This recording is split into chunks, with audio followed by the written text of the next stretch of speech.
Sumainyo ang kapayapaan.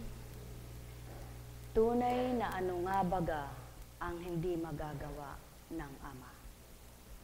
Kung ang likhain ng mga bagay ay nagawa niya, sa isang hudyat niya ay na lahat-lahat ng likha niya ay nagkaroon ng hugis, ng kaanyuan,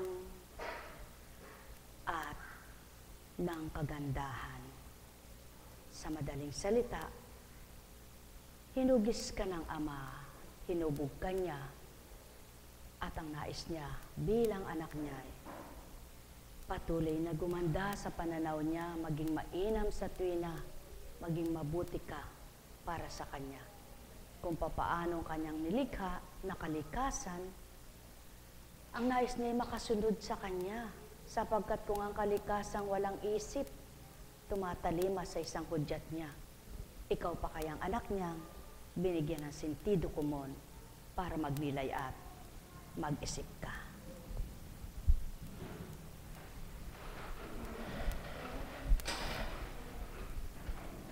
Mapapalad ang di man kumikibo, ngunit sa puso nila ay damang-damay Ama. Ang di man nagsasalita, ngunit nananamnam ang mga salita niya. Tagamasid, tagapakinig, ngunit sumusunod sa kalooban ng Ama. Kaya't kay buti ng Ama, napakahiwaga niya, tunay na dakila siya noon, ngayon at kailanman. Patotoo lamang, mahal na kapatid ko, hindi pa nagaganap ang sunog, dinulog mo na sa Kanya, kaya patotoong narinig ka't niligtas na ang tahanan mo. Buhay ba ang Ama?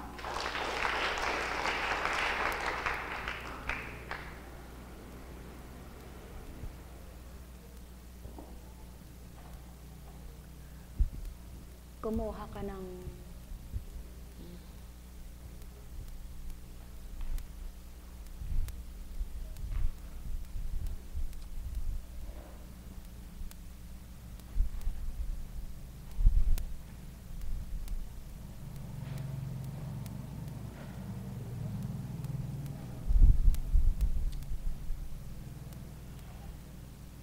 painumin mo nga.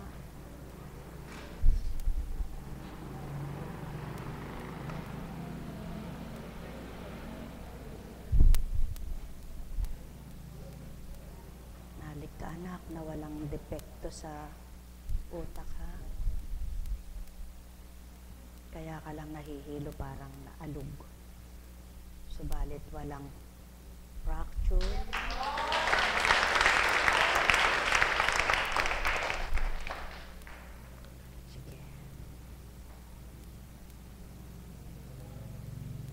Salamat ka at ganyan lang.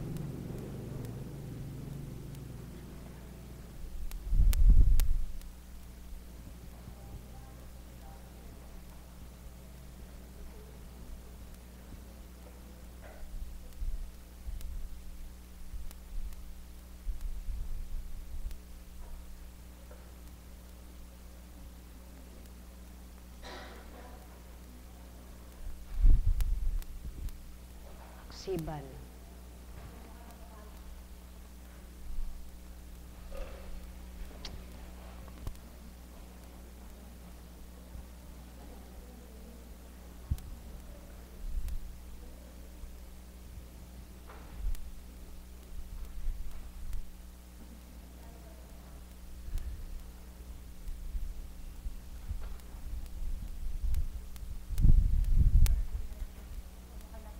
Pakilagyan ng amoxicillin.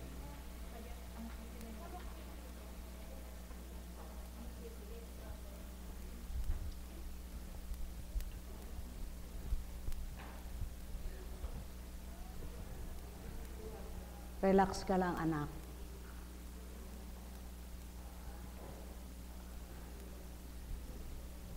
Yung gunting.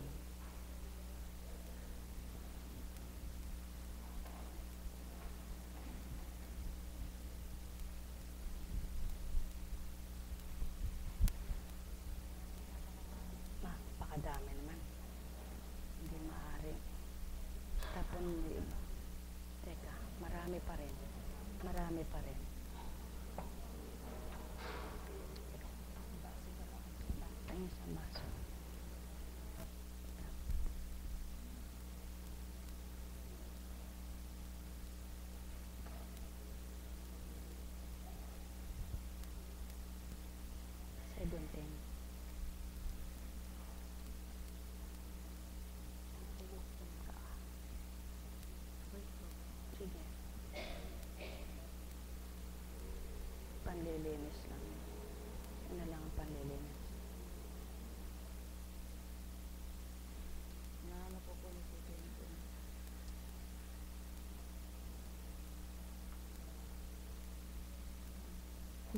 sa masamang lugar yun para pagdampot niyo ng ano, kasama na yun.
Ang kadakilaan ng Ama sa tuwina ay pinakikita niya.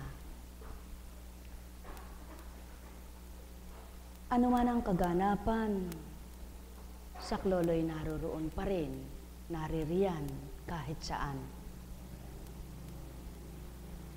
Kaya't kung lahat lamang ng tao nakatuon sa magagawa niya, tuwirang papadama niya, buhay na buhay siya.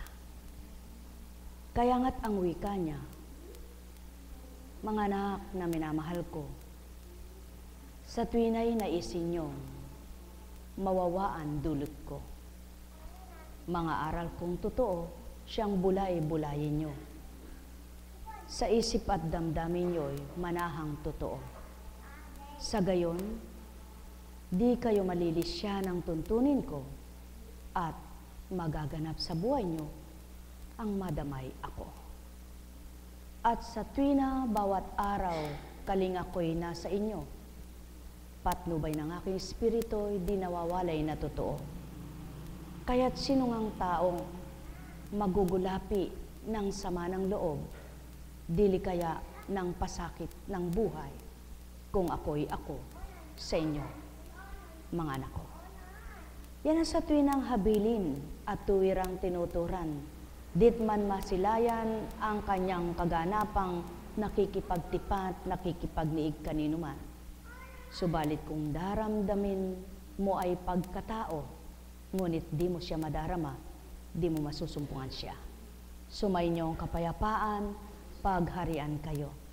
May mga kaganapan sa buhay ng tao, hindi para ikay pahamak o ikaw ay kalimutan, dili kaya ikay saktan, kundi kumisan, pahintulot siyaon upang ikay magising sa katotohanan. Dili kaya naman upang lalo ka pang pagtibay at patatagin sa iyong pagtitiwala sa kanyang magagawa. O dili kaya naman upang pag-alabin sa mga anak niya ang patutoong siya'y buhay na sa tuwina'y may magagawa. Kaya't kung siya lamang ay kakamti ng lahat, sino nga ang sa taong magaganap ang malugmok silang ganap. Sumainyong kapayapaan, pagharian kayo.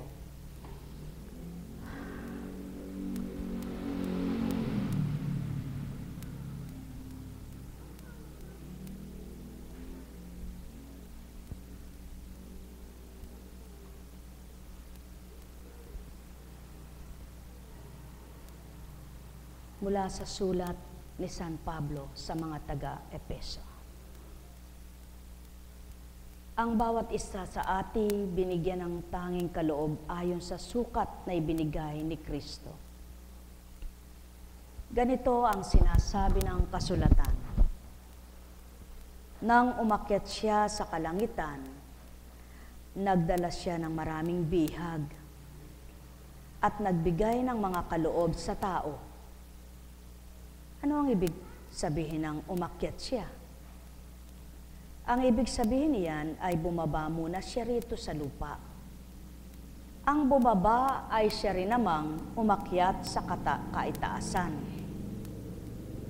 Sa kabila ng mga langit upang malaganapan ng kanyang kapangyarihan ang kalahat-lahatan. At ang iba'y ginawang apostol, ang iba'y propeta, ang iba'y ebanghelista, ang iba'y pastor at guro. Ginawa niya ito upang ihanda sa paglilingkod ang lahat ng hinirang sa ikauunlad ng kanyang iglesia. Sa gayon, tayong lahat ay magkakaisa sa pananampalataya at pagkilala sa anak ng Diyos at magiging ganap ang ating pagkatao ayon sa pagiging ganap ni Kristo.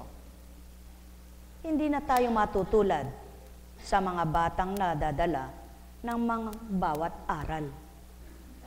Parang sasakyang dagat na sinisiklot-siklot ng mga alon at tinatangay ng hangin. Hindi na tayo malilinlang ng mga taong ang hangad ay ibulit tayo sa kamalian. Manapay, sa pamamagitan ng pagsasalita ng katotohanan sa diwa ng pag-ibig, magiging ganap tayo kay Kristo na siyang ulo. Sa pamamagitan niya'y nabubuo ang katawan mula sa mga bahaging pinag-ugnay-ugnay ng kasukasuan, at kung maayos na gumaganap ng tungkulin ng bawat bahagi, ang buong katawan ay lalaki at lalakas sa pamamagitan ng pag-ibig. Alalaong baga, ang nakikiisa sa Espiritu ng Ama, nakakadamang higit na pagmamahalang sa Kanya. Nakakaunawang matibay ng mga aral at salita niya. Kaya ito ang matibay na pundasyon upang lalo niyang mapalalim ang kanyang pananalig at pananampalataya. Yamang ang lahat ay pinartihan ng bahaging kaloob ng Ama sa Anak. Kaya't kung ang lahat ng tumanggap sa bahaging handog na mainam mula sa kataas-taasan na ipinababa sa lupa sa pamamagitan ng Espiritu at sa kaukulang ginampanan ng Anak na isinugo sa mundo, sino nga ang madidimlan? Sino nga ang mawawalay at di makakaunawa sa katotohanan ng Ama? Wala, bagkus ang lahat ay paunti-unting nakakaunawa sa pag-usad ng kanilang panahon na habang nabubuhay, lumalawak, lumalalim ang kanilang pangunawa sa kaukulang kalooban ng Ama at sa kanyang kabutihan na may taglay na kabanalan. Sa gayon, habang umuusad ang araw na kanilang binubuhay ang pananampalataya mula sa Ama, nakakamta nila ang tunay na grasya na kaloob niya, na hindi sa tao nagmula, kundi mismo sa Kanya, sa pamamagitan ng ibinaba at naghari sa lupa, upang matamo at kamti ng tao ang kalooban ng Ama ay damhin sa kanilang damdamin. Sa gayon, mapapatotohanan na ang ibinaba ay kaisa ng mga binabaan, at ang mga binabaan ay nagkaisa sila sa pamamagitan ng Espiritu ng Ama, at sila'y nagkaisa sa katotohanan na unawaan nila ang katotohanan ng Ama ang bumubuhay, Ama ang kalahat-lahatan, at Kristo ang isinugo sa daan ng kaligtasan.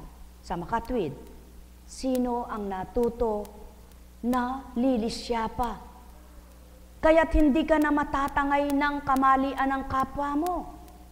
At di ka na mapapaniwala sa maling pananaw nila, sapagkat ikaw ay nasa tamang tuntunin na ng Ama, hindi ka nakatulad ng alon na pasiklot-siklot na sinisiklot ang isang bangkang sasakyan at di alam, di batid kung saan papadpad siya. Sapagkat hindi niya alam kung ano ang sasadyaran niya. Subalit ang matibay na nagising sa katotohanan at kinilalang Ama't tinanggap ng ganap ang kanyang espiritu, alam niya na ang kanyang tutunguhan. Alam niya na ang kanyang tatahaking daan. Batid niya na ang gagawin niya araw-araw. Batid niya na ang kanyang pandamay totoo at tapat na ang Ama ang naghahari at nabubuhay sa kanyang katawan upang makapangun at makapaghari ang espiritu niyang banal. Sa makatwid, ang sinumang taglay ay ito, kailan may di na magugupo ng anumang alalahanin niya sa buhay. Bagkos, patuloy na may tapang at tibay, sapagkat ang pag-asa niya'y buhay at nalalaman niya at batid niya sa tuwin ay Ama ay kasama. Kaya, bibigyan ka ba ng magulang mong mahal na mahal ka at tapat sa iyo nang ikapagdurusa mo? Kailanman ay hindi, bagkos kung nagdurusa ka, hahanguin ka niya sa dusa, at kung naghihirap ka, hahanguin ka sa hirap. Kaya, noong hindi mo siya kilala, hindi mo pa batid ang kanyang karunungan at kaalaman, para kang isang ipa na walang timbang. Lilipad-lipad kung saan dako makarating, doon katutugot at tatahan. Subalit, nang nabigyan ka na ng kaukulang karunungan kung paano mo siya hahanapin at patuloy na pananahanan sa iyong katotohanang kinamtan, nagkaroon ng timbang at kahalagahan ang buhay na sa iyo ay pahiram. Kaya nga't makapamumuhay ka na ng ayon sa kanyang kalooban, at habang namumuhay ka ng ayon sa kanyang kalooban at sinusunod mo ang damdamin niya't hindi ang sarili mong damdamin, nalulugod siya't nababahaginan ka ng kanyang kaaliwan, kaya't kailan may hindi mo daranasin ang maghapon kang nalumbay, kundi kung may nakalumbay sa iyong buhay, ito'y kanyang pinaparam upang sa gayon ang madama mo ang kaaliwang dulot niya't wagas niyang pagmamahal. Mga minamahal, katotohanan ang sa akin tinuturan, ang may pandinig ay nakarinig. Sinong sumunod sa kalooban ng Ama at tinupad ang mga atas niya, mga tuntunin na dapat ay sundin, nanalis siya sa katotohanan at napahamak sa sanlibutan? Wala. Bagkos, ang lahat ng sa kanya ay naghanap at nakasumpong ng liwanag at nanahangganap sa liwanag, nakita nila ang tama't tumpak na pamamaraan sa ligaya ng buhay. Ang may pandinig ay nakarinig. Sumainyo ang kapayapaan, kaya't magalak ka, magpasalamat at magpuri ka sa Ama habang hindi kanya tinutugutan na magbagong buhay. At di ka kinasasawaang ituwid sa iyong kamalian, sapagkat kapag tumugot na siya sa pamamagitan ng Espiritu niya na hindi mo na narinig ang tinig niya, hindi mo na narinig ang kanyang salita at di mo na nadama ang kanyang pagmamahal, doon ka na mag-alala.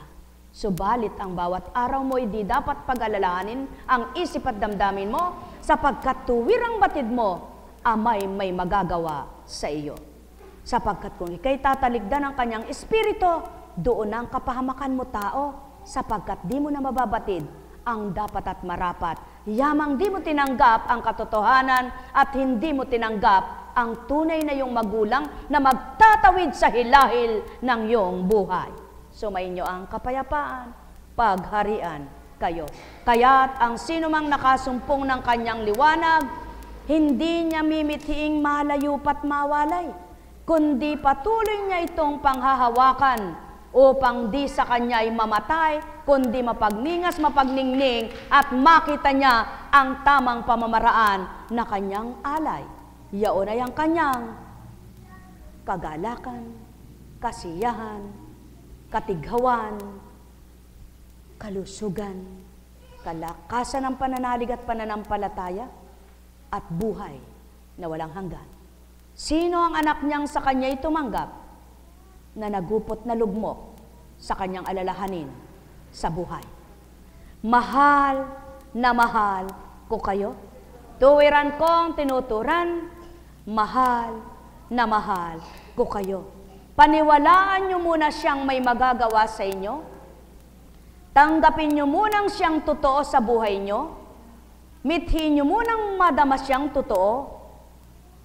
Isabuhay ang mga salita niya bago kayo magtanong bakit ganyan ang buhay niyo. At pagkatapos na gawin niyo ang lahat ng iyon at di niya napatotohanan siya ang kakalinga sa inyo, doon ka magsabi. Subalit hindi ito nagaganap sa tapat at totoong kanyang mga anak. Pagharian kayo, mga minamahal ko, kaya't kasalanan na ng tao kundi makaahon-ahon sa kanyang kasalanan. Kasalanan na ng tao kung hindi siya makahulagpos sa kanyang pasanin sa buhay na bigat niyang dinadala. Kasalanan na ng tao kung patuloy siyang nagkakamali sa desisyon niya sa buhay. At kasalanan na ng tao kung ba't di niya nahulagpusan ang mga pahintulot niyang pagdalisay. Patotoo lamang, hindi siya kulalang lubos at di siya sinunod. Sapagkat ang Ama, kung tutok din mo't susundin ang Kanya, ikaw na anak niya, ibabahagi ang para sa Kanya. Sumainyo ang kapayapaan, kaya't ang Kanya ay sayo, at ang sayo ay Kanya rin, sapagkat kaisa ka sa pag-iisa nyo sa Espiritu niya. At siyaon ang anak na ibinaba nang dahil tunay na kaisa, ni isang iglap ay di napabayaan. Kaya't habang tinatahak ang landas ng pagtubos, ang daan ng hirap na mula sa tao, ang lakas at tapang ay binigay, at gayon din ang talino kung paano ang gagawin, kaya't bawat araw, walang tigatig na nagbago ang isip, isusulong ang kaligtasan. Mahal na mahal ko kayo. Tuwiran kong tinuturan, mahal na mahal ko kayo. O mga mahal ko, kung tuwiran nyo lamang nawawawaan ang layon ko, mapababatid sa inyo, marapat kong totoo. Yan ang Ama, yan ang Anak. Sa pamamagitan ng Espiritu Santo, ang may pandinig ay nakarinig. Nekkarameneyahana, nekkarameneyahana, nekkarameneyahana. Yamang kayo'y naririto, namnaming ganap ninyo, mga totoong aral ko, nasisiniwalat sa inyo, nilahad kong totoo, upang mapagnilayan nyo, bulay-bulayin nyo, mga tinuran ko, sa gayon mga mahal, may pandamak kayo. Kung nadama ninyo, wagas na pag-ibig ko, tapat na handog at alay sa inyo. Yaon ang mga aral na di nagkakabula, sa nagsasabuhay ay ito ay kakamtan, o taong aking mga minamahal. Sino ang sa inyo'y nangangalaga? Paano nabubuhay? Paano nakagagalaw? Paano kayo nakapagmamasid? Paano nakaririnig? Paano nakalalasa? Paano kayo nakapagbibigkas? Paano kayo nakapag-iisip? Paano kayo nakalalakad? Paano kayo nakadadampot? Iyan ang pawang katotohanan, mga mahal. Kaya't ito ang layon kong inyong matutunan, amay nakaugnay sa inyong buhay, na kailanman hindi nawawala. Ni hindi kayo nakaligtaan, ang may pandinig ay nakarinig.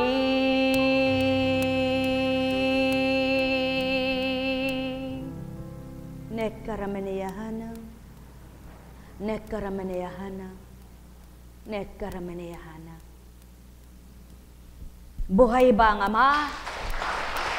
Buhay ba ang Ama? Pawang katotohanan, mga minamahal. Yamang sa Espiritu ng Ama nagmula ang salita, ang Espiritu ng Ama ang mag-uulat, maghahayag. Siya rin ang mag-uugnay upang makaunawa ang nilalang, kaya't kung tinanggap ng tao ang Espiritu niya, may pangunawa sila. Kaya mga mahal, yamang Ama'y sumainyo, Anak ay sumainyo rin, sa pamamagitan ng Espiritu Santo, pagharian kayo. Buhay ba ang Ama? Buhay ba ang Ama? Maliwanag na ba ang pangunawa ninyo? Kung paano kumilos ang Diyos na totoo, kung paano mabuhay ang Espiritu Santo, at paano nabuhay ang anak sa mundo, sa makatwid. Yan ang patuto, habang nagmamadali ka, lalong napapalayo ka. Ngunit, ang madaliin mong tanggapin ay Ama, makikilala mong lubos siya. Habang ika'y nababagot, naiinip, lalo kang naghihirap ang loob. Subalit magaan mong tanggapin, gaganang iyong kalooban. Habang ika'y nasasaktan, nagdaramdam at nagagalit, lalong tumatatag ang kasalanan. Subalit, itakwil mo ang lahat ng iyan, di ka pananahanan ng kamalian. Mahal na mahal ko kayo. Tuwiran kong tinuturan, mahal na mahal ko kayo. Sumainyo ang kapayapaan, pagharian kayo. Kumusta, anak? Hindi ka na nahihilo. Buhay ang Diyos.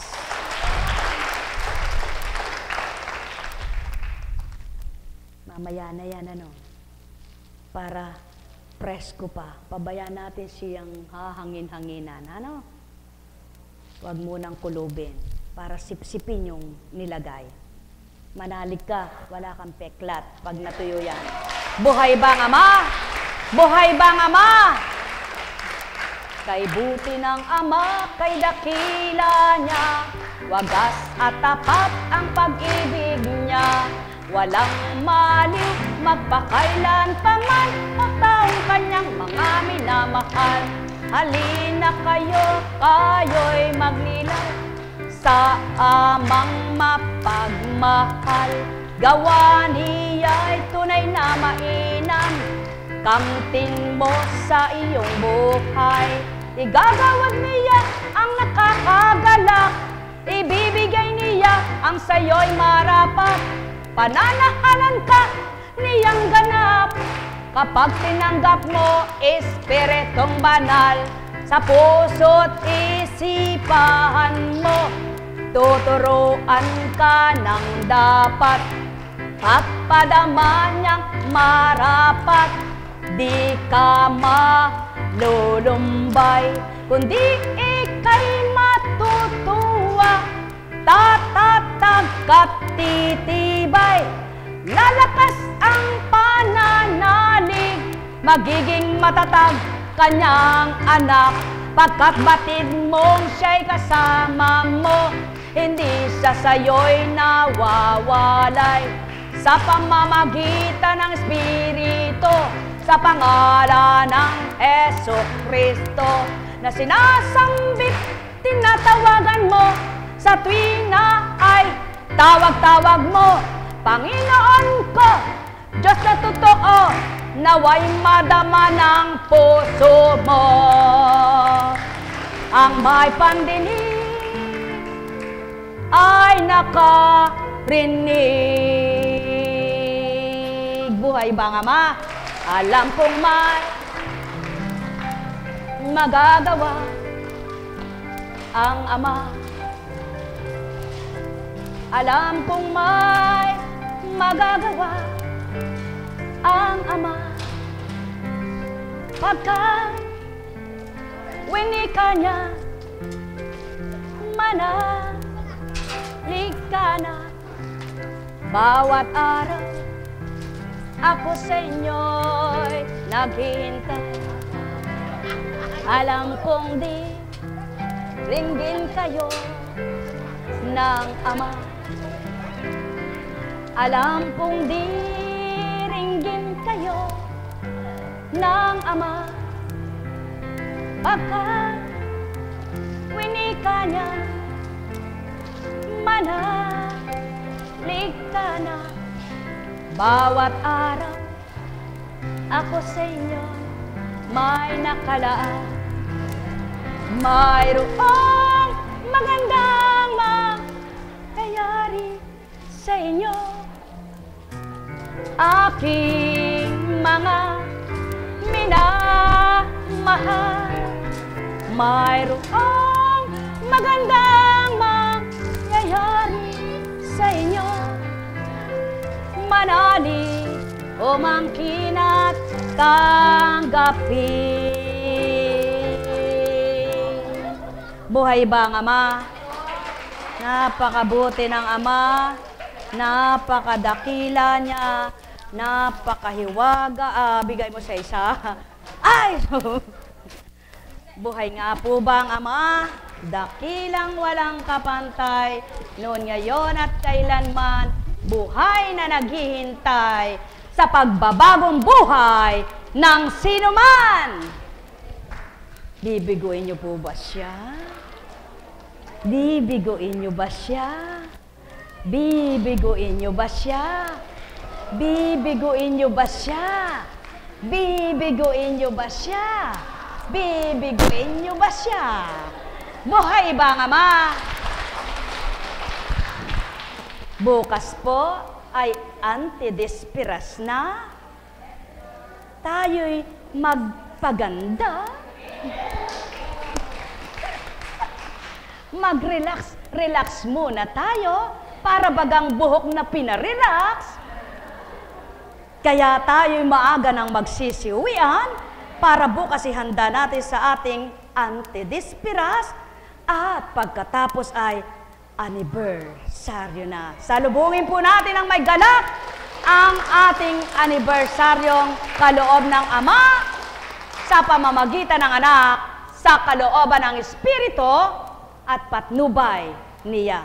Espiritu Santo, buhay na buhay. Pagpalain po kayo. Umayo kayong may galak sa puso nyo, matigib ng liwanag at magtibay na ganap sa pananalig at pananampalataya ang kinin, ang magandang kaganapan sa inyong buhay. Pagpalain kayo. Tayo na, uwi na. Pwede ba?